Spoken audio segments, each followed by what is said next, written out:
Hello everyone, welcome to Shantalakshmi IAS. ఈ videos ప్రత్యేకంగా పోటీ పరీక్షల కోసం రూపొందించబడినవి.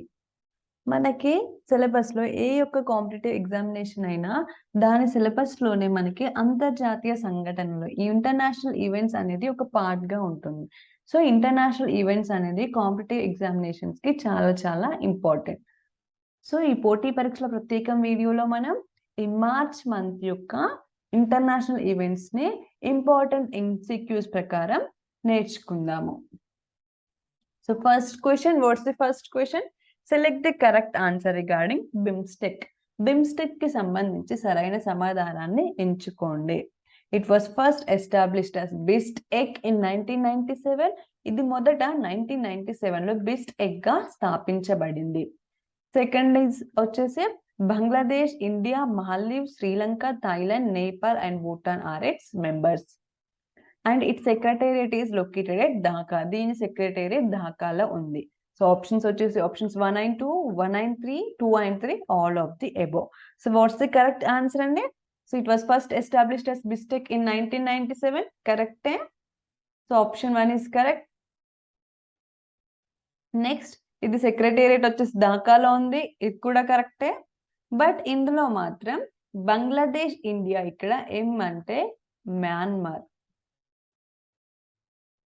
So answer is option B is the correct answer. దీని మెంబర్స్ వచ్చేసి Bangladesh, India, Myanmar, Sri Lanka, Thailand, Nepal and Bhutan. Then moving to the second question. Select the correct answer regarding the BIMSTEC summits. BIMSTEC శిఖరాగ్ర సమావేశాలకు సంబంధించి సరైన సమాధానాన్ని ఎంచుకోండి. Option A, recently 4th summit was held in Colombo in 2022. It meets every 2 years regularly. The number of sectors of cooperation was reduced from 14 to 7 in its 5th summit. And option D is all of the above. ఇటీవల 4వ శిఖరాగ్ర సమావేశం 2022లో కొలంబోలో జరిగింది. ఇది ప్రతి 2 సంవత్సరాలకు క్రమం తప్పకుండా కలుస్తుంది. 5th శిఖరాగ్ర సమావేశంలో సహకార రంగాల సంఖ్య 14 to 7 కి తగ్గించబడింది. Option D is all of the above. So what's the correct answer అండి? సో రీసెంట్లీ నాట్ 4th అండి, 5th summit was held in Colombo in 2022. దీని 4th సమ్మిట్ వచ్చేసి మ్యాన్మార్ లో జరిగింది, అది 2018లో. సో రీసెంట్ గా జరిగింది 5th సమ్మిట్ అండి. And it meets every 2 years కాదు, ఇది 1997లో స్టార్ట్ అయితే మనకి 2022లో ఓన్లీ 5th సమ్మిట్. సో ఇది రెగ్యులర్ గా మీట్ అవ్వదు, రెగ్యులర్ గా సమ్మిట్స్ అనేవి జరగవని చెప్పి మనకు తెలుస్తుంది. సో ఇది రాంగ్, ఇది wrong. And the number of sectors of cooperation was reduce from 14 to 7 in its 5th summit. This is the correct answer. Option C is the correct answer. ఈ 5th summit, కొలంబోలో జరిగిన 5th summit లో దీనికి ముందు 14 sectors లో cooperation ఉండేది, దీన్ని 7 sectors గా reduce చేశారు. So option C is the correct answer. Then moving to the third question. India started Kaladan multi modal project with which of the following nations? భారతదేశం ఏ పొరుగు దేశాలతో కలాదాన్ మల్టీ మోడల్ ప్రాజెక్ట్ ను ప్రారంభించింది? So options are Nepal, Bhutan, Bangladesh and Myanmar. So answer is Myanmar. Option D is the correct answer. Then moving to the fourth question, that is select the correct answer regarding the BBIN MVA initiative. BBIN MVA చొరవకు సంబంధించి సరైన సమాధానాన్ని ఎంచుకోండి. Option 1, it aims at constructing an economic corridor connecting Bangladesh, Bhutan, India and Nepal by roads. Bangladesh, Bhutan, భారతదేశం మరియు నేపాల్లను రోడ్ల ద్వారా కలుపుతూ ఆర్థిక కారిడార్ ను నిర్మించడం దీని యొక్క లక్ష్యం. All the 4 nations have ratified this agreement. 4 దేశాలు కూడా ఒప్పందాన్ని ఆమోదించాయి. సో ఈ BBIN అంటే Bangladesh, Bhutan, India, Nepal and motor vehicle agreement. MVA అంటే మోటార్ వెహికల్ అగ్రిమెంట్. సో ఇది దేనికోసం అంటే బంగ్లాదేశ్, భూటాన్, భారతదేశం మరియు నేపాల్ మధ్య ఈ రోడ్లను కలుపుతూ ఆర్థిక కారిడార్ ను నిర్మించడమే దీని యొక్క లక్ష్యం. సో ఇది కరెక్టే. కానీ దీంట్లో ఈ BBIN MVA అగ్రిమెంట్ ను ఈ 4 నేషన్స్ అన్ని కూడా వీటిని ఆమోదించలేదు. భూటాన్ మాత్రం ఆమోదించలేదు. దీన్ని ఇంకా పార్లమెంట్ లో స్టాప్ చేశారు. So answer is option A is the correct answer. Only one is the correct answer. Then moving to the 5th question. Select the correct answer regarding the WTO, World Trade Organization TRIPS Agreement. World Trade Organization TRIPS ఒప్పందానికి సంబంధించి సరైన సమాధానాన్ని ఎంచుకోండి. Deals with intellectual property rights, ఇది మేధో సంపత్తి హక్కులతో వ్యవహరిస్తుంది.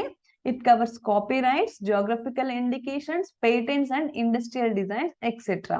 It does not allow compulsory licensing, ఇది తప్పనిసరి లైసెన్సింగ్ ను అనుమతించదు. So options are 1 and 2, 2 and 3, all of the above and none. So ఈ ట్రిప్స్ అంటే ఏంటంటే trade related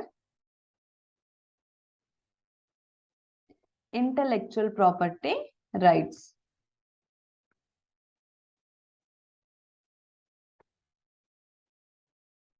intellectual property rights agreement. So మనకి ట్రిప్స్ పేరులోనే ఉంది. సో ఇది ఇంటెలెక్చువల్ ప్రాపర్టీ రైట్స్ తో డీల్ చేస్తుంది. So this is the correct answer. And it covers copy rights, geographical indications, patents and industrial designs. This is also correct. But ఇది compulsory licensing ని అలో చేయదా?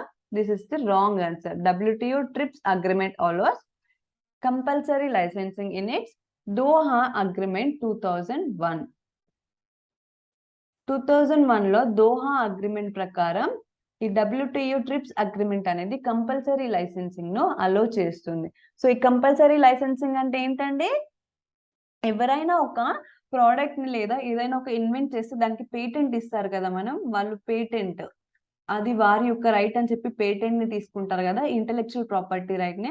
ఒక 3 conditions, కొన్ని conditions లో మాత్రం ఏమవుతుందంటే ఈ గవర్నమెంట్ ఒక థర్డ్ పార్టీకి ఈ పేటెంట్ యొక్క సంబంధం లేకుండా ఈయన రూపొందించిన ప్రోడక్ట్ ని కానీ లేదా టెక్నాలజీ కానీ యూజ్ చేయడం లేదా తయారు చేయడం లేదా దాన్ని అమ్మడానికి సెల్ చేయడానికి కూడా ఈ థర్డ్ పార్టీకి అనుమతిస్తుంది, అంటే లైసెన్స్ ఇస్తుంది.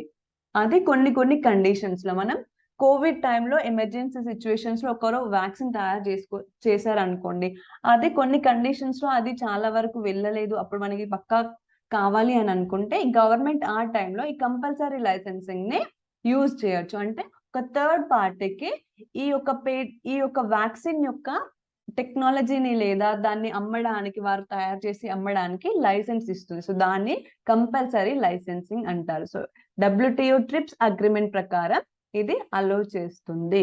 So what's the correct answer? Options 1 and 2. Option A is the correct answer. Then moving to the 6th question. Select the correct answer regarding OIC, that is Organization for Islamic Cooperation. OIC కి సంబంధించి సరైన సమాధానాన్ని ఎంచుకోండి. Option a, it endeavours to safeguard and protect the interest of the Muslim world. ఇది Muslim ప్రపంచ ప్రయోజనాలను పరిరక్షించడానికి మరియు రక్షించడానికి ప్రయత్నిస్తుంది. It is the largest intergovernmental organisation in the world. ఇది ప్రపంచంలోనే అతిపెద్ద అంతఃప్రభుత్వ సంస్థ. దీనిలో ఇండియా ఈజ్ ఎ మెంబర్, భారతదేశం దీని యొక్క సభ్యుడు. It's membership consist only Arab world, middle east and central Asia. దీని సభ్యత్వం అరబ్ ప్రపంచం, మధ్యప్రాచ్యం మరియు మధ్య ఏసియా మాత్రమే ఉన్నాయి. So what's the correct answer అండి? ఆర్గనైజేషన్ ఫర్ ఇస్లామిక్ కోఆపరేషన్ అనేది it endeavours to safeguard the protect, ఇది కరెక్ట్ అండి. ఇది ముస్లిం ప్రపంచ ప్రయోజనాలను పరిరక్షించడానికి ప్రయత్నిస్తుంది. ఇట్ ఈస్ ది లార్జెస్ట్, ఇది కాదండి, ఇది second largest intergovernmental organisation in the world. So what's the largest intergovernmental organisation? United Nations is the largest intergovernmental organization. And India దీంట్లో సభ్యుడు కాదు. ఇండియా దీంట్లో సభ్యుడు అవ్వడానికి ట్రై చేస్తుంది, కానీ పాకిస్తాన్ దాన్ని బ్లాక్ చేస్తుంది. సో OIC లో India is not a member of the Organisation for Islamic Cooperation and it has 57 member states. And India is not a member of this organization. And its membership only, ఇది limited కాదండి, ఎవరైతే Muslim population ఎక్కడైతే ఉంటుందో వాటన్ని కూడా ఇది open. So what's the correct answer for this question? Option A is the correct answer. Then moving to the 7th question. Select the correct answer regarding FATF, Financial Action Task Force. FATF కి సంబంధించిన సరైన సమాధానాన్ని ఎంచుకోండి. It's an intergovernmental organisation established in 1989. ఇది 1989 లో స్థాపించబడిన అంతర్ప్రభుత్వ సంస్థ. It is an UN based initiative. ఇది UN ఆధారిత చొరవ. Its mandate include combating terrorist financing only. దాని ఆదేశంలో ఉగ్రవాద ఫైనాన్సింగ్ ను ఎదుర్కోవడం మాత్రమే ఉంటుంది. ఇది ఇక్కడ వర్డ్ ఓన్లీ అని ఇచ్చారు, మాత్రమే ఉంటుంది. So what are the options? Options 1 and 2, options 2 and 3, option only 1 and all of the above. So what's the correct answer అండి? Only 1. Option C is the correct answer. So it's an intergovernmental organization established in 1989, but it is an G7 initiative. It is not a UN based initiative. It is G7 based initiative, and its mandate include combating terrorist financing. Not only terrorist financing, it also combats money laundering.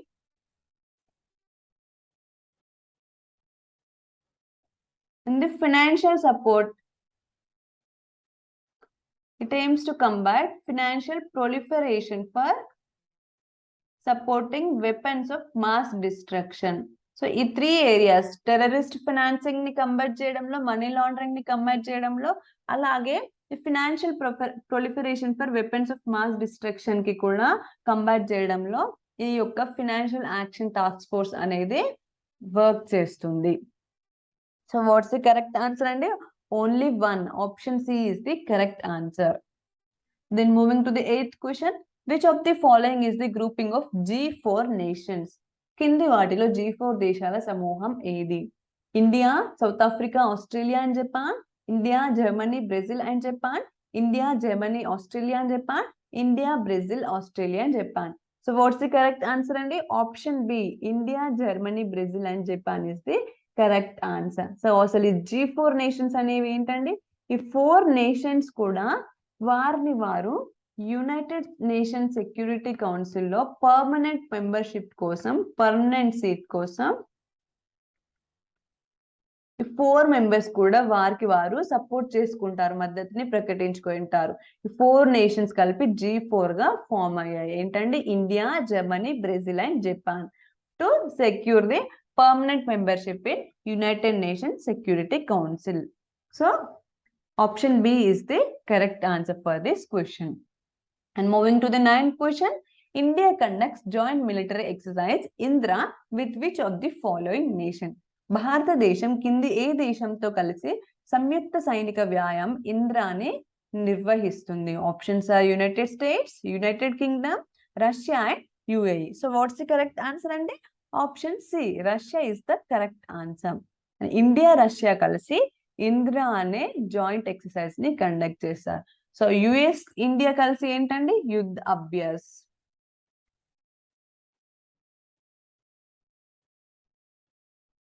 And యూకోతో కలిసి అజేయ warrior, UAE తో ధర్మా Guardian, dessert eagle. ఈ ధర్మా Guardian అనేది Japan ఇంకా ఇండియాకి మధ్య జరిగే సైనిక వ్యాయామం. So Indra is the joint military exercise between India and Russia. Then moving to the 10th question, which of the following nations share their borders with Ukraine? కింది వాటిలో ఏ దేశాలు తమ సరిహద్దులను ఉక్రెయిన్ తో పంచుకుంటున్నాయి? Russia, Moldova, Belarus, Turkey, Hungary and Slovakia. Options 1 2 3 4 6, 1 2 3 5 6, 1 3 4 5 6, all of the above 1 2 3 4 5 6. So ఇది answer చేయాలంటే మనకి ఉక్రెయిన్ తో ఏవేవి బోర్డర్ షేర్ చేసుకుంటున్నాయో తెలియాలి. ఉక్రెయిన్ యొక్క సరిహద్దులు మనకి తెలియాలి. సో చూడండి, ఇక్కడ ఉక్రెయిన్ ఉంది, దీని యొక్క సరిహద్దులు ఏవండి? రష్యాతో షేర్ చేసుకుంటుంది. నెక్స్ట్ నార్త్ లో బెలారస్ ఉంది, నెక్స్ట్ ఇటు పోలాండ్ ఉంది నార్త్ వెస్ట్ లో, నెక్స్ట్ స్లోవాకియా సౌత్ వెస్ట్ లో, next Hungary, next Romania and Moldova. ఇక్కడ కింద వచ్చేసి బ్లాక్ సీ. సో ఏవేవండి? Russia, Belarus, Poland, Slovakia, Hungary, Moldova and Romania. Bulgaria ఉందా అండి? లేదు, బల్గేరియా ఇక్కడ నుంచి స్టార్ట్ అవుతుంది. సో బల్గేరియా లేదు. Russia, Belarus, Poland, Slovakia, Hungary, Moldova, and Romania. So these are the 7 nations that are sharing borders with the Ukraine. So ఇప్పుడు మనం options చూస్తే రష్యా ఉంది, మోల్దోవా ఉంది, బెలరస్ ఉంది, టర్కీ ఉందా అండి? టర్కీ బ్లాక్ సీ కింద ఉంది. So Turkey doesn't share its borders with the Ukraine. So ఇది లేదు. నెక్స్ట్ హంగరీ ఉంది. నెక్స్ట్ స్లోవాకియా ఇక్కడ ఉంది. So what's the correct answer అండి? టర్కీ లేదు. 4 ఎక్కడ లేదు, ఇక్కడ లేదు. So option B is the correct answer. మళ్ళీ ఒకసారి చూడండి, యుక్రెయిన్ తో షేర్ చేసుకునే కంట్రీస్ ఏవండి? బోర్డర్ షేర్ చేసుకునేది Russia, Belarus, Poland, Slovakia, Hungary, Romania, Moldova. So with this, we'll end this session here. If you like, please like and share. Thank you.